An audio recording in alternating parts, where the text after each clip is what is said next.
Hello everyone, welcome to GGN. Today is Friday, June 29th, 2012, and I'm Darko. This is my website, ggnonline.com.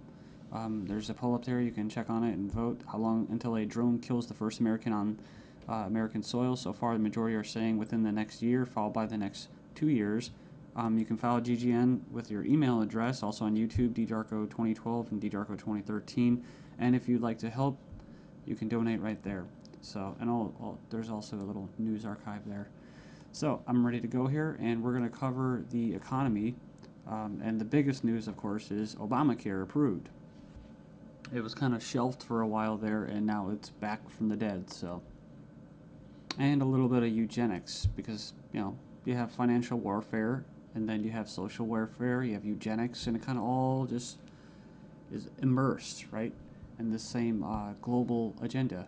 So it says here, Obamacare approved, IRS to force Americans to buy health insurance. It says it's a victory for Obama and a travesty for the middle class. The Supreme Court upheld Obama's health care mandate, empowers the IRS to begin to regulate America's health care by 2014. Expect IRS thugs armed with shotguns knocking at your door to fine you almost $700 a person or $2,000 per household for failure to purchase health insurance. If you fail to pay the outrageous fine, expect to be sued by the IRS. It says here that revised healthcare laws remove the penalty of almost $250,000 in imprisonment up to 5 years. It says here this ruling allows the federal government to force citizens to enter a contract with private corporations to buy health insurance. This is happening just days before the 4th of July, when Americans won its independence from British tyranny, and now we face the same tyranny today. It says here by 2014, all Americans will have to submit or face being fined and sued by the Internal Revenue Service. The American people are already struggling financially with record unemployment, inflation, and trillions of dollars in national debt. By the time health insurance becomes mandatory, the middle class will be financially bankrupt. This is the reason why the military and police are preparing for martial law in the U.S. streets, says because people will revolt against the system that has basically turned people into financial slaves. So it says here that they're conditioning Americans with checkpoints and speed traps, army drones to spy on us.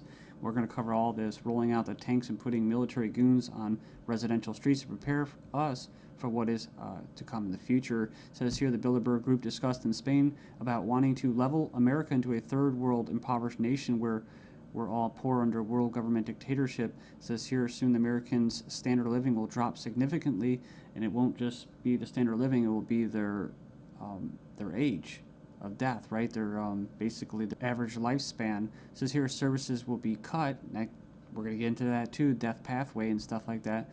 Taxes will be increased until we become so poor that we are unable to fight, and resistance will be futile. As Americans issue split decision on healthcare ruling, nearly 2/3 believe politics played too great a role. So it says Americans are sharply divided over Thursday's Supreme Court decision on the 2010 healthcare law, with 46% agreeing and 46% disagreeing with the High Court's ruling that the law is constitutional.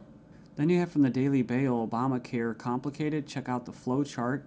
And yeah, there's our buddy, the IRS, right there. But it's just a god-awful mess. And you have Secretary of Health and Human Services in the middle. All these different vested interests, all these different bureaucracies. And the biggest invested interest that helped write the bill was the insurance companies. And they're the ones that are going to basically, how could you say, not profit. Well, they will profit, but they're going to get the best advantage from this, right? And if you would like an anarchist perspective on the whole Obamacare thing, I think Stefan Molyneux did a pretty good analysis of this. I think he held back a lot. I think he's gone over it and made his point so many times, his argument, that he was actually kind of just laid back about it. So it's kind of nice. It's 18 minutes, not too long. The truth about Obamacare, yes, it's even worse than you think. And right here in the description, he puts in there the 6 facts that he presents in his argument. So fact 1, there is no law in the U.S. anymore. Basically what he's saying is that if they could just do anything, then there's no law, right? And it's tricky because, in quote, in a stateless society, there would be what? No law. Well, there would still be common law. See, this isn't common law. This is political law. That's why you have pigs, political law enforcement, and the like that are going to be enforcing this, federal agents and that. So in other words, what he's saying is that you might as well just have no government, because right here you have a dictatorship with, quote, laws, right? They have laws that basically write in a dictatorship. So we have here Obamacare is an admission that all previous government health care programs have failed. So, and this is true. I remember the recording, about Nixon and stuff like that, getting people on Medicaid. It doesn't really matter whether it's good or not. And in fact, costs have already doubled from initial estimates, and that's usually how it works. As soon as this gets closer to fruition, oh yeah, some hidden costs. Sorry, guys. Fact 4, 70% plus of healthcare issues result from individual choice.